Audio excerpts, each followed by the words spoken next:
You're mid-conversation. Someone is talking to you right in front of you, and your hand is already moving toward your pocket. You didn't decide to check your phone. Nothing beeped, nothing buzzed. Your thumb just knew where to go. And the strange part is, you probably won't even remember doing it 30 seconds from now.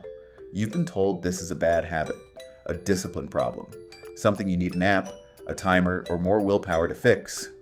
But the real answer is far stranger than habit, and it has almost nothing to do with willpower at all. Your hand is doing something it was doing 300,000 years ago. It just used to reach for something else. Picture an early human standing at the edge of a clearing. The grass moves. There's no wind. Every hunter-gatherer alive today, and everyone who ever lived, had a nervous system built to snap toward that movement instantly, before conscious thought even had time to catch up. Not because they were nervous people, because the individuals who didn't snap toward unexpected movement didn't live long enough to have descendants who inherited a calmer version of that reflex. That reflex has a name. Researchers call it the orienting response. Soviet psychologist Yevgeny Sokolov mapped it out in detail in the 1960s, running people through repeated tones and sudden changes in stimulation. And what he found was almost embarrassingly simple. Any new, unexpected, or unpredictable stimulus in your environment automatically pulls your attention toward it, whether you want it to or not. Your heart rate shifts. Your pupils widen slightly. Your senses sharpen for a fraction of a second. Your whole body leans almost imperceptibly toward the unknown thing, ready to act on whatever it turns out to be. You still have this reflex. Every human alive still has it, fully intact, wired the same way it was wired for your ancestors. It never got switched off, because there was never an evolutionary reason to switch it off. What changed completely is what counts as movement in the grass. Your phone buzzes, or it doesn't buzz, but you glance anyway, because some part of you knows that something might have changed since you last looked. A message, a like, a headline, a red circle with a number in it. None of it is a predator. None of it is food, and none of it threatens your life in any way. But your nervous system doesn't actually know the difference between a genuine survival cue and a small rectangle of glass lighting up in your pocket.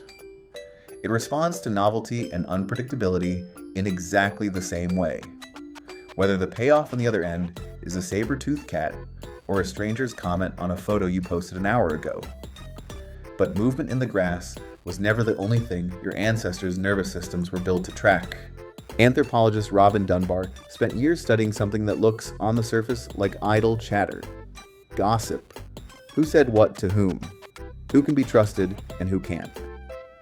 Dunbar's research suggested that this kind of social information wasn't a distraction from survival at all, but a core survival tool in its own right. In small hunter-gatherer bands, knowing where you stood socially, who your allies were, who might turn on you, mattered as much as knowing where the water was. A shift in someone's opinion of you could mean the difference between staying fed through a hard season or being quietly pushed out of the group. That means your ancestors weren't only scanning the horizon for predators. They were constantly, almost unconsciously, scanning their social world for changes too. A new expression on someone's face, a shift in tone, a conversation that stopped the moment they walked up. All of it mattered, because your ancestors' survival wasn't just physical. It was social, in a way that ran just as deep. There's a name for this too, one that comes from an unexpected place. In the late 1990s, researchers Peter Paroli and Stuart Card studied how people search for information the same way animals search for food. They called it information foraging theory. An animal in the wild doesn't wander randomly. It follows scent trails, visual cues, small signals that suggest food might be nearby, and it keeps foraging as long as the rate of return feels worth the effort. Piroli and Card found that people searching for information behave almost identically. You don't scroll randomly either. You follow small cues, a headline, a thumbnail, a name you recognize, and you keep going as long as the next piece of information feels like it might be worth the next few seconds. Your ancestors foraged for berries and small game across a landscape that eventually ran out, forcing them to move on and try somewhere new. You forage for information across a feed that never runs out at all, which means the instinct that once told a forager when to stop, when the patch has been picked clean, never gets triggered. There's always another berry bush rendered at the bottom of the screen, so the foraging never has a natural end. Here's where it gets stranger. If the orienting response only explained that first glance, you'd expect people to check their phones once, get bored quickly, and move on with their day. But you don't stop at once. You go back, then you go back again. Something else is happening underneath the reflex, something that doesn't just pull your attention a single time, but keeps pulling it back over and over for the rest of the day. That something is a molecule called dopamine, and for decades, even scientists misunderstood exactly what it does. Neuroscientist Wolfram Schultz ran a series of experiments on monkeys in the 1990s that quietly changed how researchers think about reward and motivation. He expected dopamine to spike when the monkeys received a sip of juice as a treat. It did spike at first, but as the monkeys learned to predict the juice was coming, based on a preceding tone or light, something strange happened in the data. The dopamine spike stopped showing up when the juice actually arrived. Instead, the spike moved earlier, to the cue that predicted the reward was on its way. Dopamine, it turned out, isn't really a pleasure chemical, even though that's how it gets described in almost every headline about it. It's closer to a prediction chemical. It fires hardest not when you get something good, but in the uncertain gap just before you find out whether you're about to get something good or not. Uncertainty itself, not the reward, is what lights the system up. Schultz went further. When he made the reward completely predictable, dopamine barely responded at all. When he made it uncertain, sometimes arriving, sometimes not, the dopamine response to the cue got even stronger, not weaker. Your brain, it turns out, is far more interested in not knowing than in already knowing. Now think about your phone.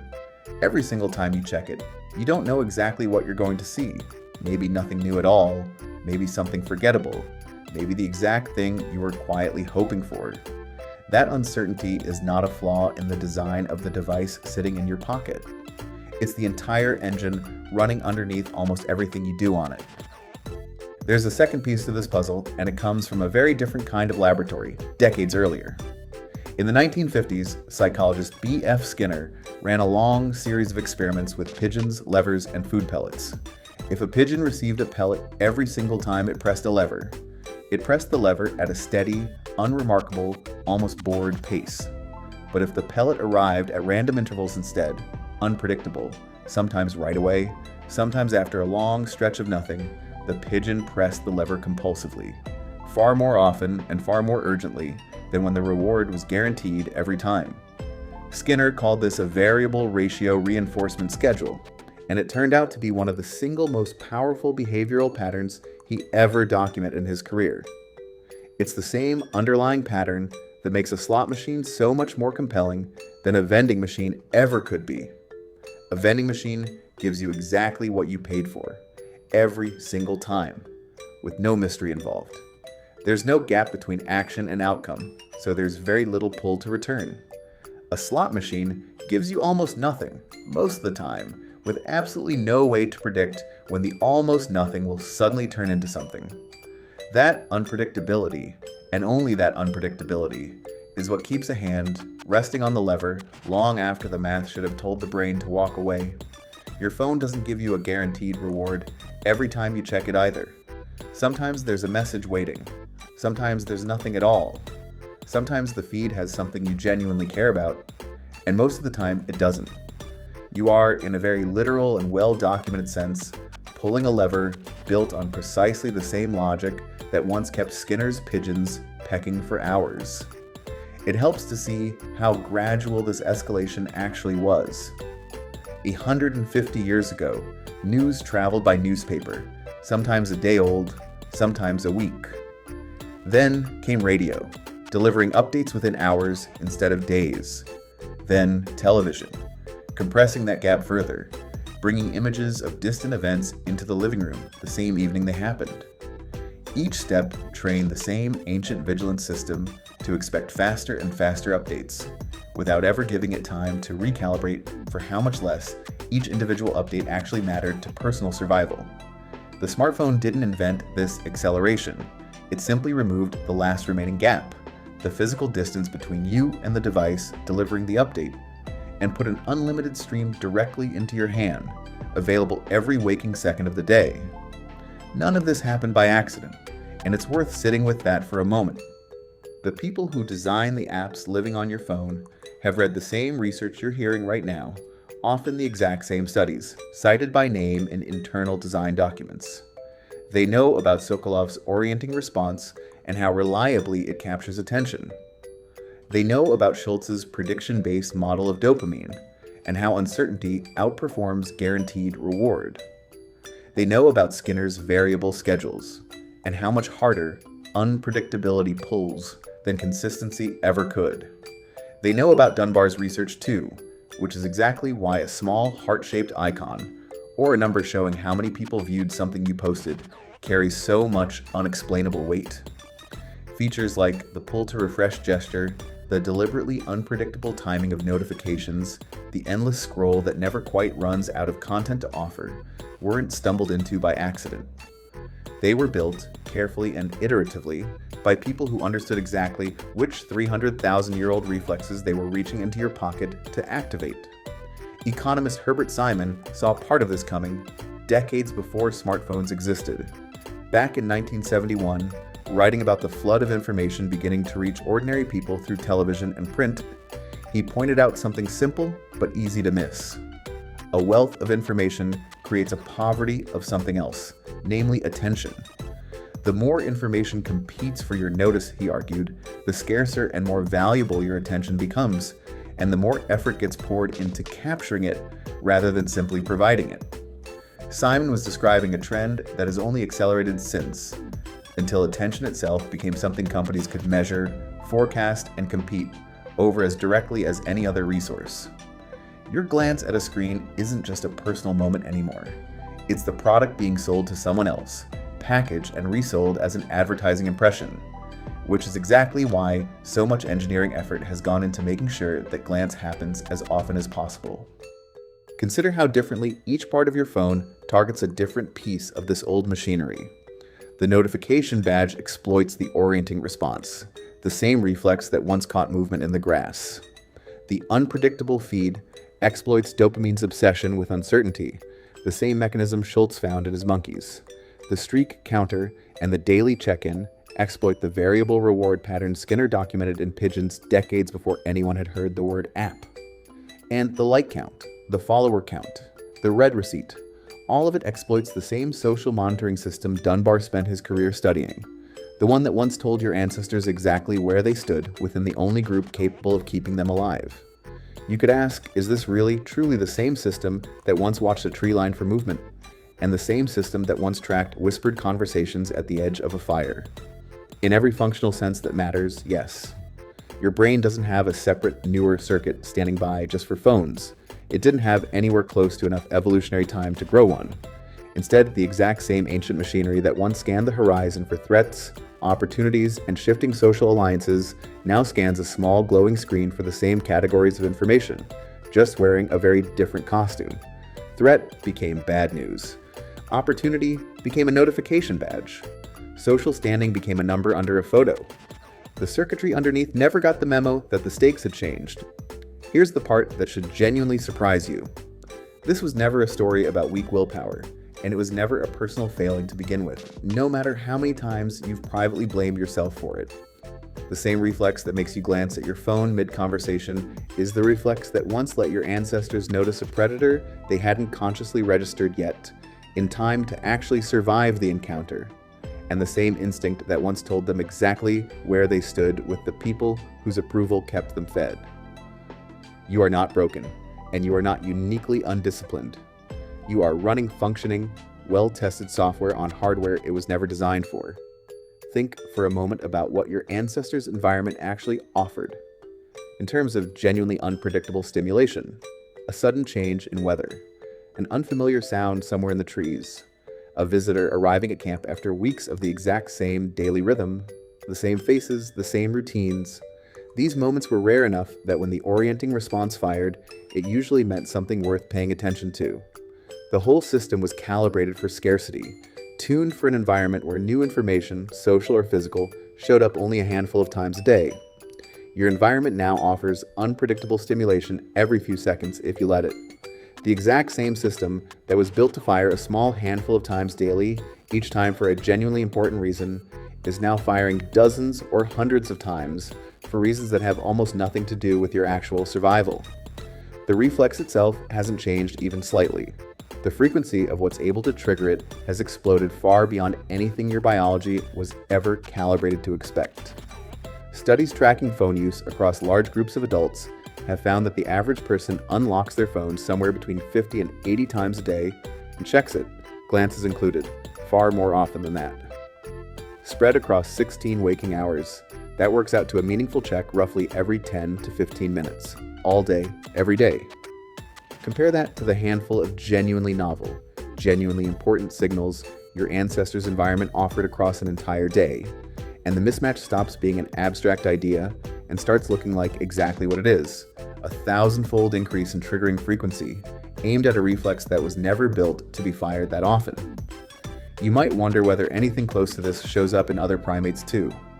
Researchers studying novelty-seeking behavior have found that monkeys, when given a genuine choice, will sometimes work, pressing a lever or solving a small task, purely for the chance to view new images, even when there's no food reward attached to the images at all.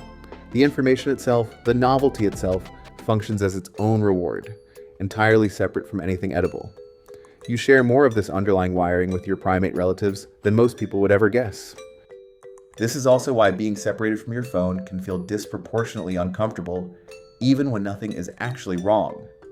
Researchers studying what's sometimes called nomophobia, a shorthand for the fear of being without a mobile phone, have found that many people report real, measurable anxiety when their phone is out of reach, mirroring some of the same physiological patterns seen in other separation and threat responses. That reaction makes very little sense if you think of the phone as just a convenient gadget. It makes complete sense if you think of it as the current outlet for an ancient vigilance and social monitoring system that has never once, in 300,000 years, been comfortable with total disconnection from potential threats or potential allies. There's a strange, small phenomenon that shows just how far this reflex has drifted from what it was built for. Researchers studying phone behavior have documented something they call phantom vibration, the sensation of feeling your phone buzz in your pocket when it never actually did. Surveys of college students and hospital staff found the majority had experienced it at some point, some of them regularly. Your nervous system has become so primed to expect the cue, so ready to snap toward it, that it occasionally fires the alarm without any signal at all. That isn't a flaw unique to you. It's a system running exactly as designed, just aimed at a threat and an opportunity that was never really there in the first place. So what does all of this actually mean for your worst moments? The ones where you look up from your phone and realize with a small jolt of embarrassment that you've spent 20 minutes on something you can't even remember afterward. It means the pull you felt in that moment wasn't your character quietly failing you. It was the orienting response, the dopamine prediction system, and the ancient social monitoring instincts all working exactly as they were designed to work, inside an environment that manufactures the precise conditions those systems were built to respond to, at a scale nothing in your evolutionary history ever prepared you to expect. The tools sitting in your pocket aren't defeating your willpower in some fair fight. They're routing around the part of your brain that willpower even operates from in the first place. None of this is presented here to make you feel hopeless about it, or to hand you one more reason to feel bad about something that was never really a personal weakness in the first place. It's presented because the story you've probably been telling yourself, the one where you simply lack discipline, is the wrong story, built on the wrong assumptions, aimed at the wrong target entirely. This doesn't mean you're powerless here, and it isn't a reason to give up on the idea of changing anything. Understanding exactly where the pull comes from changes what you can actually do about it in practice.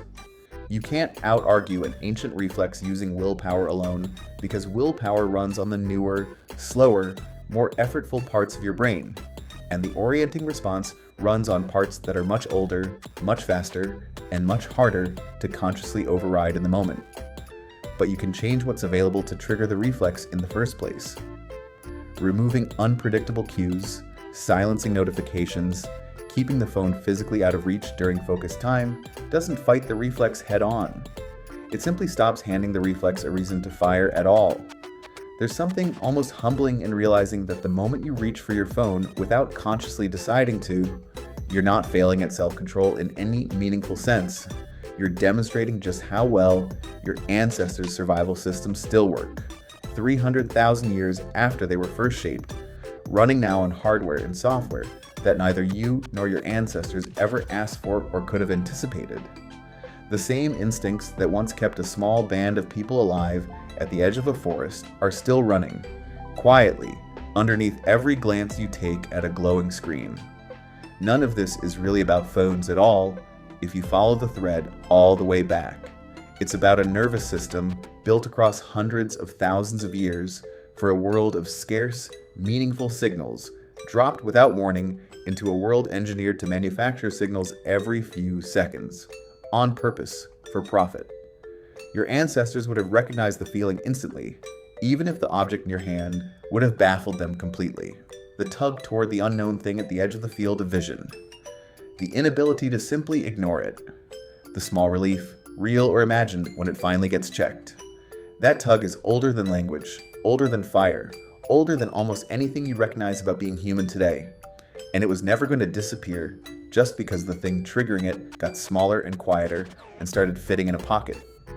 The next time your hand moves toward your pocket before you've consciously noticed anything happened at all, you're not weak, and you're not addicted in quite the way you've probably been told you are.